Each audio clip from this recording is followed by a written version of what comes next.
तो अब हम अभी तक हम लोगों ने सिवियरिटी ऑफ शॉक कितने फैक्टर्स पे डिपेंड करता है उसको हमने देखा। अब शॉक के वजह से बॉडी पे क्या क्या असर होता है वो हम लोग देखेंगे। ठीक है, अभी तक हमने देखा कि शॉक की सिवियरिटी किन फैक्टर्स पे डिपेंड करती है। हमने देखा वोल्टेज पे डिपेंड करती है, रेजिस्टेंस, बॉडी रेजिस्टेंस पे डिपेंड करती है, बॉडी से होकर गुजरने वाले करंट पे डिपेंड करती है, कौन कौन से ऑर्गन्स इन्वॉल्व है, यानी बॉडी जो करंट का बॉडी से होकर गुजरना है वो उसका सर्किट कौन कौन से ऑर्गन से होके जा रहा है उस फैक्टर पे डिपेंड करता है, बॉडी की कंडीशन पे, बॉडी वेट है कि नहीं उस पर डिपेंड करता है, कितने ड्यूरेशन तक के लिए शॉक लगा उस पर डिपेंड करता है। ये सारी चीजों को हमने देखा। अब हम लोग देखेंगे कि उस शॉक की वजह से बॉडी पे क्या इफेक्ट होता है और शॉक के कितने कंडीशन पे करंट कितना फ्लो होने पर कितना इफेक्ट होता है बॉडी पे, वो हम लोग देखेंगे। यानी जो बॉडी जिस पर्सन को शॉक लगा उसके बॉडी से होकर कितना करंट गुजरा और उसका क्या असर बॉडी पे पड़ा वो हम लोग देखेंगे एक जनरल कंडीशन में। ठीक है, एक जनरल कंडीशन में कि इतना करंट फ्लो करेगा तो ये चीजें बॉडी के अंदर होंगी। हालांकि वो भी वेरी करेगा, हमेशा ध्यान में रखना है, वो भी वेरी करेगा सिचुएशन पे, बॉडी वेट है कि नहीं, आपका स्किन कितना रेजिस्टेंस ऑफर कर रहा है उस वक्त, वेट होने या ड्राई होने की वजह से, वो भी डिपेंड करेगा। लेकिन एक जनरलाइज्ड एक्सप्रेशन हम लोग निकाल सकते हैं जो हमने अब तक एक्सपीरियंस किया है, जो अलग अलग इलेक्ट्रिकल इंजीनियरिंग के फील्ड में अलग अलग इस तरह के एक्सीडेंट को वॉच किया गया है, उनको स्टडी किया गया है, उन पर रिसर्च किया गया है, तो ये देखा गया है कि हाँ एक मॉडरेट रेंज है, इतने रेंज में अगर करंट बॉडी से पास करता है तो ये इफेक्ट बॉडी पे हो सकता है। इसको समराइज करके टेबुलर फॉर्म में, टेबल के फॉर्म में यहाँ रिप्रेजेंट किया गया। तो अब हम लोग देखेंगे कि इफेक्ट ऑफ ह्यूमन सिस्टम पे क्या असर होता है जब करंट का एक पर्टिकुलर रेंज हम लोग लेके चलते हैं अलग अलग कंडीशंस में। ठीक है, The effect of current on human system can be summarized as follows। ठीक है, तो करंट का इफेक्ट ह्यूमन सिस्टम पे समराइज कर सकते हैं हम लोग इस टेबल के हिसाब से। तो आ जाते हैं, हम लोग देखते हैं कौन कौन सी चीजें हैं। तो हमेशा ध्यान में रखना है करंट इन मिली एम्पियर, हमेशा ध्यान में रखना है। हम लोग बोल देते हैं ना कभी कभी 1 एम्पियर, लेकिन आपको ध्यान में रखना है 1 ampere is a measurable current, is an appreciable current. Electrical engineering के हिसाब से 1 एम्पियर बहुत बड़ा करंट है। ठीक है, यहाँ हम लोग देखेंगे मिली एम्पियर्स का करंट है और उसका कितना बड़ा असर है। ठीक है, तो मिली एम्पियर्स में हम लोग करंट को लेके चल रहे हैं और टेबल के दूसरे पार्ट में है इफेक्ट क्या है उसका ह्यूमन सिस्टम पे, वो हम लोग लेके चल रहे हैं। तो 1 से 8 मिली एम्पियर जब करंट रहेगा, ठीक है, 1 से 8 मिली एम्पियर, 1 से 8 मिली एम्पियर जब करंट लगता है इन जनरल, तो उसमें क्या होता है, परसेप्टेबल है, यानी बर्दाश्त करने लायक है। अगर किसी के बॉडी को, किसी पर्सन को शॉक लगता है और उसके बॉडी से 1 से 8 एम्पियर तक का 8 मिली एम्पियर तक का करंट गुजरता है, ठीक है, 1 to 8 मिली एम्पियर तक का करंट अगर किसी को शॉक लगने के बाद उसके बॉडी से होकर गुजरता है तो ये परसेप्टेबल होगा, यानी उस पर्सन के लिए बर्दाश्त करने लायक होगा और does not cause any pain, और इसकी वजह से कोई दर्द नहीं होता है। ठीक है, इन जनरल।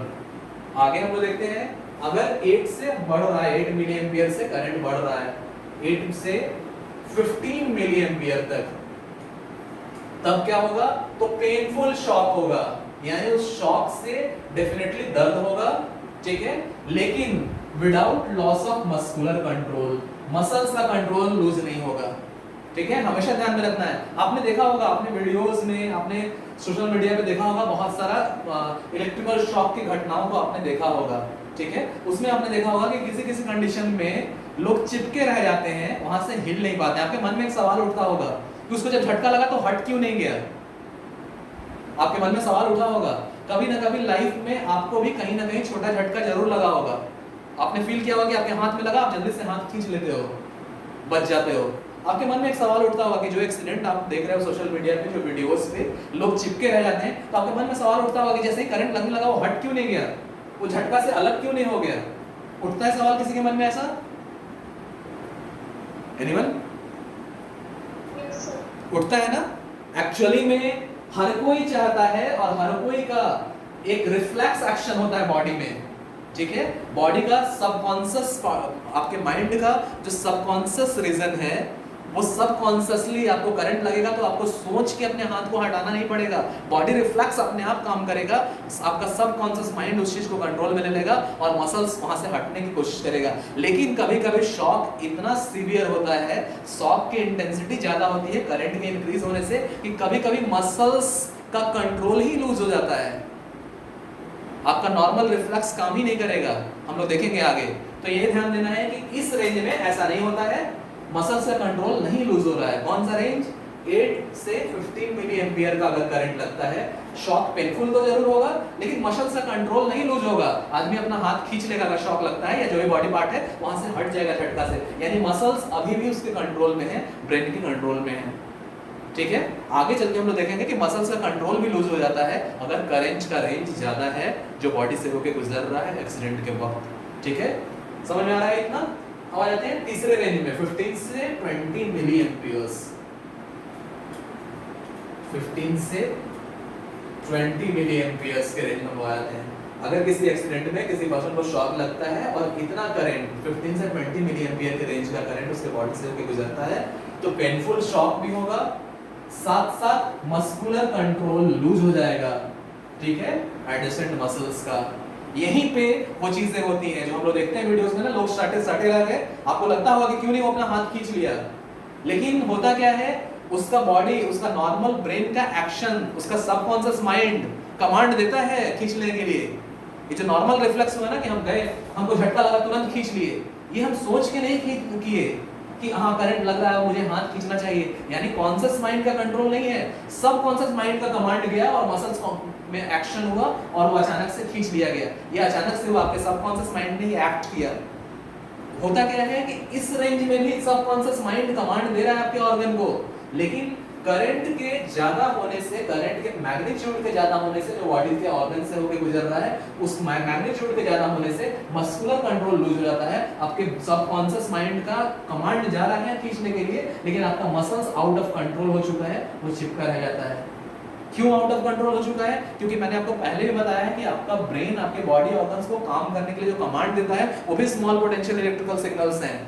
अब वो स्मॉल पोटेंशियल इलेक्ट्रिकल सिग्नल्स इस हाई पोटेंशियल इलेक्ट्रिकल सिग्नल्स के आगे, इस हाई पोटेंशियल इलेक्ट्रिकल सिग्नल्स के आगे वो ये इतना डोमिनेंट हो जाता है कि वो स्मॉल पोटेंशियल इलेक्ट्रिकल सिग्नल्स जो ब्रेन भेज रहा है ऑर्गन को काम करने के लिए, उसका कोई औचित्य नहीं रह जाता, उसका कोई अस्तित्व नहीं रह जाता है।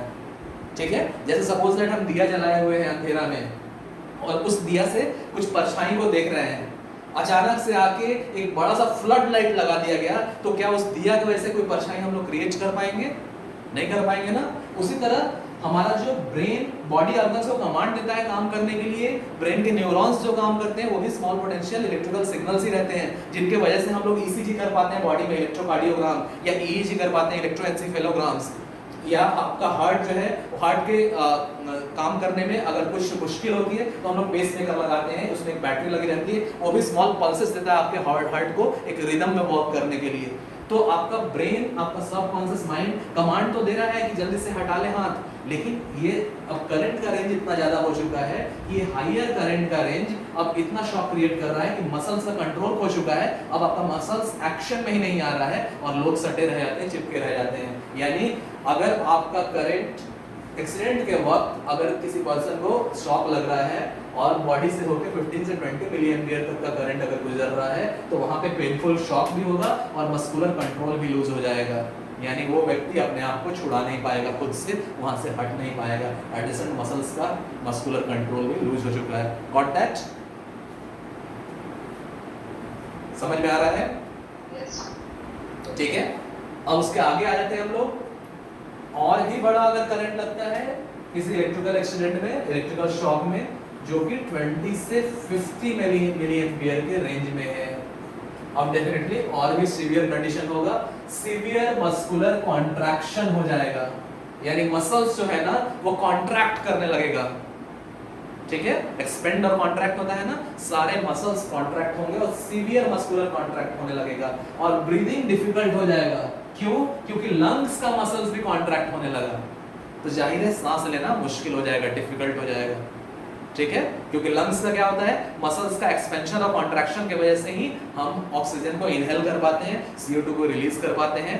तो इस सीवियर शॉक की वजह से, इस सीवियर शॉक जिसमें बॉडी से होकर 20 से 50 मिली एम्पियर तक का करंट गुजर रहा है, यहाँ मस्कुलर कॉन्ट्रैक्शन हो जाएगा और मस्कुलर कॉन्ट्रैक्शन इतना ज्यादा होगा कि हो सकता है चेस्ट मसल्स, लंग्स के मसल्स, हार्ट के मसल्स में इफेक्ट होगा और लंग्स के मसल्स में इफेक्ट होने से ब्रीदिंग डिफिकल्ट हो जाएगा। जिस पर्सन को शॉक लगा है उसका सांस लेना भी मुश्किल हो जाएगा। ठीक है, उसके आगे हम आ जाते हैं। अगर शॉक और भी सीवियर है और 50 to 100 मिली एम्पियर करंट होके गुजर रहा है उसके बॉडी के पार्ट से, जिस पर्सन को शॉक लगा है 50 to 100 मिली एम्पियर। अब क्या है, it may result into ventricular fibrillation, ठीक है, may result in instant death. Definitely इतने हाई करंट पे पेनफुल शॉक भी होगा, उसका मस्कुलर कंट्रोल भी लूज हो गया, उसके इंटरनल ऑर्गन का मस्कुलर कंट्रोल भी लूज हो गया, साथ साथ ये वेंट्रिकुलर फिब्रिलेशन हो गया। ये एक टर्म है, ये एक मेडिकल टर्म है, वेंट्रिकुलर फिब्रिलेशन। होता क्या है कि मैंने आपको पहले ही बताया कि अब क्या होता है, मसल्स का कॉन्ट्रैक्शन होने लगा, मसल्स ने कंट्रोल तो लूज कर दिया था कम करंट में ही, इतने ज्यादा करंट पे मसल्स का कंट्रोल तो लूज हो ही गया, साथ साथ इंटरनल ऑर्गन्स के भी मसल्स पे इफेक्ट पड़ा और चेस्ट मसल्स पे इफेक्ट पड़ा, सांस लेना मुश्किल हो गया, हार्ट के मसल्स पे इफेक्ट पड़ा। और हार्ट का जो नॉर्मल रिदम है ना, नॉर्मल रिदम आपने ईसीजी में देखा होगा, ईसीजी में किस तरह का रहता है, तो सर्टेन एक सर्टेन पैटर्न पे और नॉर्मल पल्स, एक नॉर्मल हेल्दी ह्यूमन बीइंग में कितना होता है, तो 72 से 78 पल्स पर मिनट होता है, ठीक है, एक पर्टिकुलर रिदम पे।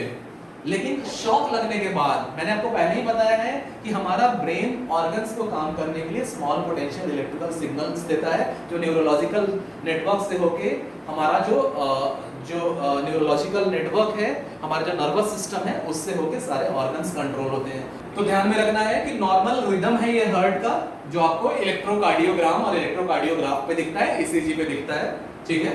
तो वहां क्या है, ब्रेन के पल्स के हिसाब से नॉर्मल आपके हार्ट का कॉन्ट्रैक्शन और एक्सपेंशन हो रहा है और ब्लड की पंपिंग हो रही है पूरे ऑर्गन्स में, ठीक है। आपके हार्ट को सफिशिएंट टाइम मिल रहा है पंप इन और पंप आउट करने के लिए, पूरे ब्लड को आराम से बॉडी ऑर्गन्स में सर्कुलेट करने के लिए।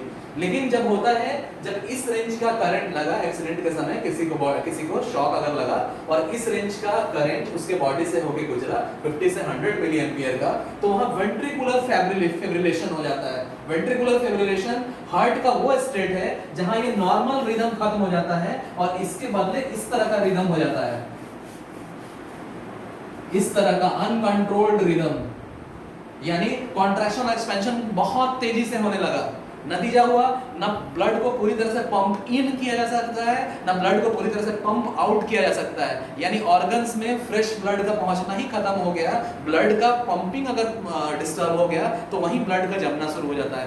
50 सेकंड से 60 सेकंड्स के लिए भी अगर ब्लड की पंपिंग बंद होने लगती है तो ब्लड वहीं का वहीं अलग अलग ऑर्गन्स में जमने लगता है और वो इंस्टेंट डेथ का कारण बन जाता है, ठीक है। तो इतने करंट पे क्या होता है, आपका बॉडी ऑर्गन्स, इंटरनल ऑर्गन्स का मसल्स पे इफेक्ट होता है, मसल्स का कॉन्ट्रैक्शन होने लगता है और साथ साथ हार्ट का वेंट्रिकुलर फाइब्रिलेशन हो जाता है, यानी हार्ट के मसल्स इस तरह से कॉन्ट्रैक्ट होते हैं कि उनका जो नॉर्मल नेचुरल रिदम है वो खत्म होके इस तरह से अनकंट्रोल्ड रिदम स्टार्ट हो जाता है, जिसकी वजह से पूरी तरह पंप, अब देखो पंप इन के लिए भी पूरा टाइम चाहिए, ब्लड को खींचने के लिए हार्ट के अंदर, और फिर पंप आउट करने के लिए भी सफिशिएंट टाइम चाहिए, सो दैट कि बहुत सारा ब्लड जितना चाहिए, जितना रिक्वायर्ड है ब्लड के वेसल्स के अंदर, हार्ट के चैम्बर्स के अंदर आ सके। ये अगर तुरंत होने लगेगा तो ना पूरी तरह से ब्लड इन कर पाएगा हार्ट के चैम्बर्स के अंदर, ना पूरी तरह से आउट कर पाएगा, और प्रॉपर पंपिंग और प्रॉपर सर्कुलेशन, प्रॉपर पंपिंग और प्रॉपर सर्कुलेशन अगर ब्लड का नहीं होगा तो ब्लड जहां जहां रुका हुआ है वहीं जमना शुरू हो जाएगा और वो इंस्टेंट डेथ का कारण बन जाएगा, ठीक है। तो वेंट्रिकुलर फिब्रिलेशन हार्ट का एक टर्म है, एक मेडिकल टर्म है, जहां अनकंट्रोल्ड रिदम हो जाता है हार्ट का, जिसकी वजह से पंपिंग प्रॉपर नहीं होती है ब्लड की बॉडी ऑर्गन्स में और नतीजा होता है इंस्टेंट डेथ, ठीक है। तो इतना करंट से वेंट्रिकुलर फाइब्रिलेशन हो सकता है, जिसकी वजह से इंस्टेंट डेथ हो सकती है उस पर्सन की जिसे इलेक्ट्रिकल शॉक लगा है। Got that? ठीक है।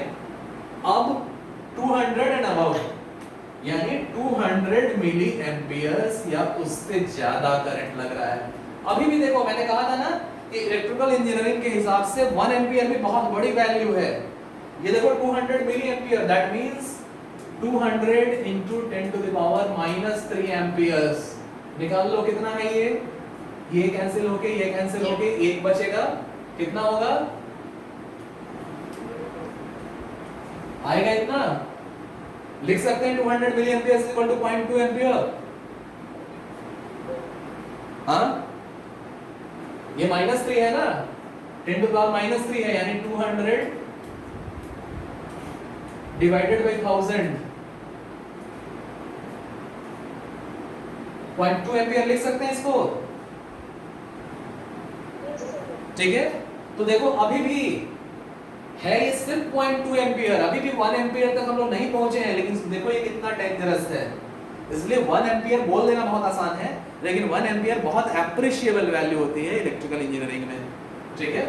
तो अब देखो अगर किसी पर्सन को इलेक्ट्रिकल शॉक लगता है और 200 मिली एम्पियर तक के रेंज के करंट उसके बॉडी ऑर्गन से होकर गुजरते हैं, तो बाकी सारी चीजें तो इसके पहले हम लोग देखे थे वो होगा ही, पेनफुल शॉक भी होगा, मसल्स एडजेसेंट मसल्स का कंट्रोल लूज हो जाएगा, यानी जिससे शॉक लगा है जिस पार्ट से उस मसल्स का कंट्रोल लूज हो जाएगा, इंटरनल ऑर्गन्स के मसल्स का कॉन्ट्रैक्शन होने लगेगा, वेंट्रिकुलर फाइब्रिलेशन भी हो सकता है, साथ साथ सीवियर बर्न्स भी हो जाएगा, उसके बॉडी ऑर्गन्स जलने लगेंगे, ठीक है। मस्कुलर कॉन्ट्रैक्शन इतना सीवियर हो जाएगा, muscular contraction so severe that chest muscle clamp down the heart and stop it. अब देखो यहाँ इसके पहले हमने देखा था वेंट्रिकुलर फाइब्रिलेशन होना, यानी हार्ट के मसल्स पे असर हुआ और उसकी पंपिंग का रिदम जो है डिस्टर्ब हो गया। अब पंपिंग के लिए, पंप इन के लिए, पंप आउट के लिए, हार्ट चैम्बर्स के पूरा फुल होने के लिए और पूरा खाली होने के लिए समय ही नहीं है, रिदम अनकंट्रोल्ड हो चुका है। इसके पहले वाले केस में, इस केस में उससे भी खतरनाक सिचुएशन होता है। उससे खतरनाक क्या, चेस्ट के मसल्स जो है ना इतने कॉन्ट्रैक्ट हो जाएंगे कि वो हार्ट को जाके दबा देंगे। चेस्ट के मसल्स, लंग्स के मसल्स इतने कॉन्ट्रैक्ट हो जाएंगे इस हायर करंट पे कि वो हार्ट को जाके दबा देंगे और हार्ट काम करना बंद कर देगा, इंस्टेंट डेथ हो जाएगा वहां पे, ठीक है। और this prevents ventricular fibrillation. Ventricular fibrillation से थोड़ी बहुत पंपिंग भी हो रही थी, वो भी बंद हो जाएगा, ठीक है। तो muscular contractions is so severe, muscular contraction so severe that chest muscles clamp down the heart and stop it। तो इस रेंज पे मसल्स का कॉन्ट्रैक्शन इतना ज्यादा हो जाएगा, चेस्ट का मसल इतना कॉन्ट्रैक्ट होगा कि हार्ट को जाके दबा देगा और हार्ट वहां पे पंप करना बंद कर देगा, इंस्टेंट डेथ हो जाएगा वहां पे, ठीक है। साथ साथ बॉडी पार्ट्स जल भी जाएंगे, सीवियर बर्न्स भी हो जाएगा। तो ये इफेक्ट्स हैं बॉडी पे शॉक के वजह से, और शॉक में भी बॉडी से होके कितना करंट गुजर रहा है उसके रेंज के हिसाब से ये जनरल स्टडी के हिसाब से एक जनरलाइज्ड टेबल बनाया हुआ है कि इतने से इतने तक का रेंज के में ये चीजें हो सकती है। लेकिन हमेशा ध्यान देना है कि ये सिचुएशन एक पर्टिकुलर करंट रेंज पे भी वैरी कर सकता है, क्योंकि जनरलाइज्ड करके एक एक्सप्रेशन बनाया गया कि इतने करंट रेंज पे ये होगा, लेकिन इसमें भी बहुत वेरिएशन आ सकता है एक्चुअल सिचुएशन के हिसाब से कि उस वक्त बॉडी का कंडीशन कैसा है। हो सकता है बॉडी बहुत ड्राई हो तो इतने करंट का कोई बहुत ज्यादा असर ना हो, बॉडी बहुत वेट हो तो बहुत कम करंट पे भी बहुत ज्यादा असर हो। तो ये एक जनरलाइज्ड स्टेटमेंट बनाया गया है अब तक के स्टडी के हिसाब से, अब तक के रिसर्च के हिसाब से। Got that?